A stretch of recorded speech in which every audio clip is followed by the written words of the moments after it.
Ibrahim Traoré was looking at normal army reports when he found something that made his blood freeze. Israeli spies had been doing secret missions in Burkina Faso for years. What he did next would shock the Middle East. But first, let me tell you how a simple security meeting became the most dangerous. Discovery of his time as president, the morning coffee sat getting cold on Traoré's desk as Defense Minister Covert burst through the heavy wooden doors. Sweat covered his dark skin even though the air conditioning was running. In his shaking hands, a secret folder had a red stamp that said urgent, eyes only. "Mr. President," he said, his voice cracking with worry, "I found something during last night's communication check. This changes everything." The leather chair made a noise as Traoré leaned forward, looking at his old friend's face. Kaber's hands hadn't shaken like this since their military school days when incoming bombs had tested their courage. "Show me, Traoré," I said quietly. "Wait until you hear what those reports showed." The folder's contents made the air in the room feel thick and heavy. There were secret radio messages, technical papers, and most scary of all, lists that pointed to places inside Burkina Faso. But these weren't from the usual enemies. The computer data said source, Tel Aviv destination, pull out our people, Burkina Faso territory. "Covert," Traoré whispered, his voice barely heard. "How long have these messages been active?" His friend swallowed hard. "According to our studies, sir, 3 years, maybe longer." The words hit like punches. For 3 years, while Traoré had been building his presidency on ideas of independence and freedom, foreign spies had been doing secret operations right under his nose. But what happened next will terrify you.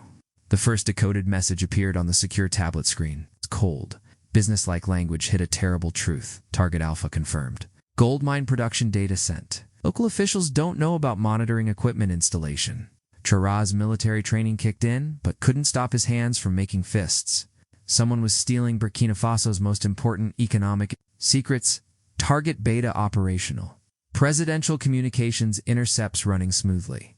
A subject doesn't know about security break. The tablet almost slipped from his hands. They had been listening to his private talks with his wife, his children, his most trusted helpers.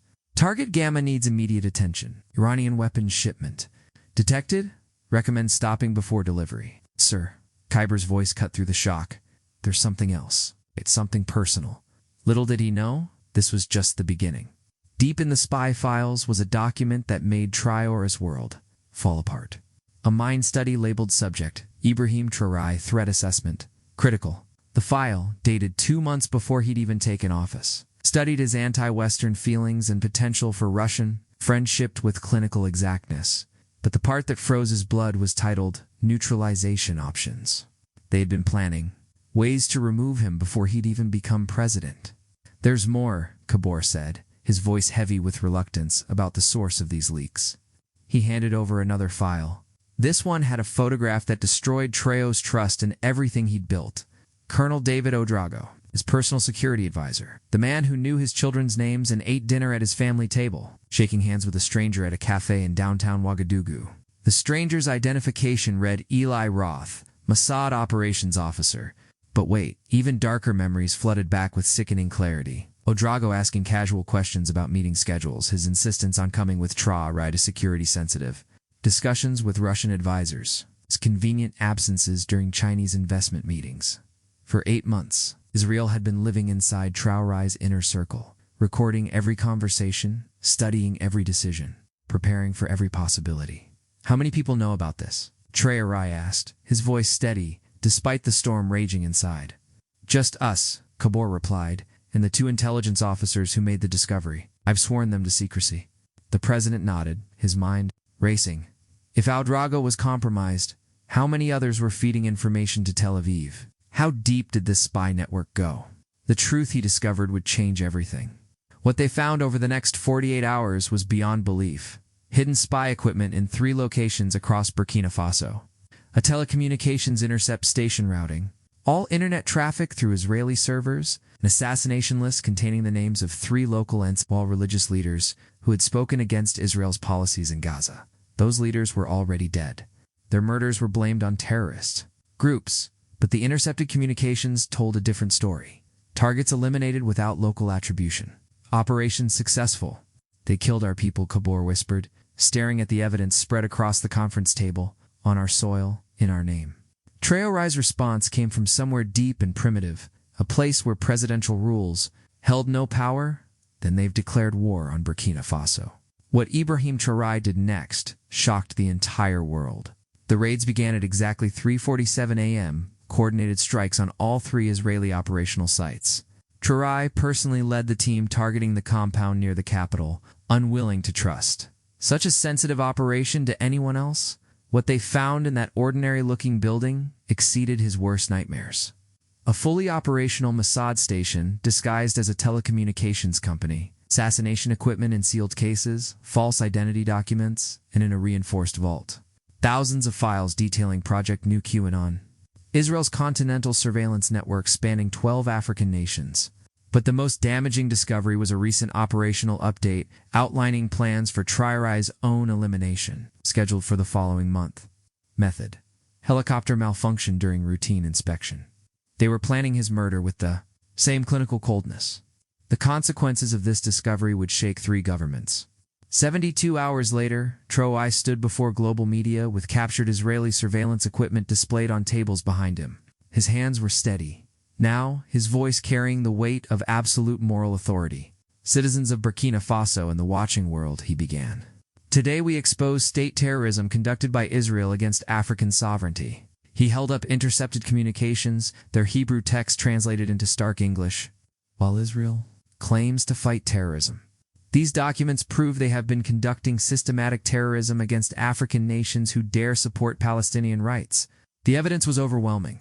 Satellite imagery of the surveillance stations, communications between Tel Aviv and operatives in Ouagadougou, video testimony from captured agents, technical specifications of assassination equipment. Within hours, the story dominated international headlines. Israel's immediate denials rang hollow against the mountain of documentation. More damaging still, similar evidence began emerging from Mali, Niger, and Chad. Burkina Faso wasn't alone. If you think that was shocking, wait until you see what happened. Next, the transformation that followed was unprecedented in African politics. Within 6 months, 12 nations had simultaneously expelled Israeli intelligence operations. The African Union passed its strongest resolution in decades, condemning systematic espionage and assassination programs conducted by foreign powers, but the personal cost was devastating. 3 assassination attempts targeted Traoré in the following months.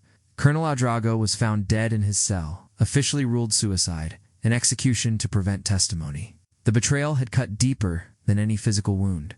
During long nights in the presidential residence, now swept daily for surveillance devices, Traoré wrestled with questions that haunted him.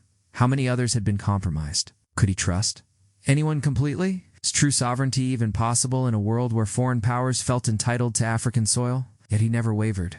1 year after the expose, standing at the same podium where he'd first revealed Israeli operations, Traoré addressed the transformation his courage had sparked. "They told us the price of independence would be too high," he said, his voice carrying.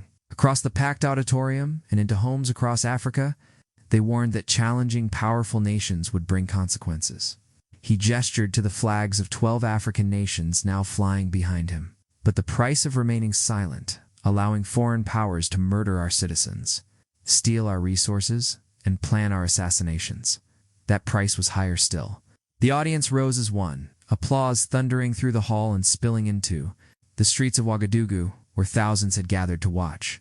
Today, Africa stands taller because one small nation refused to remain silent about foreign terrorism. He declared that courage has awakened a continent.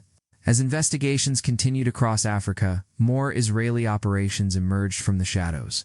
What had begun with Traoré's routine security briefing had become the continent's greatest counterintelligence. Victories since independence, the man who had accidentally discovered foreign surveillance in his reports had ignited an African awakening that would forever change the continent's relationship with those who sought to control it from afar. And that courage was worth every price they had to pay.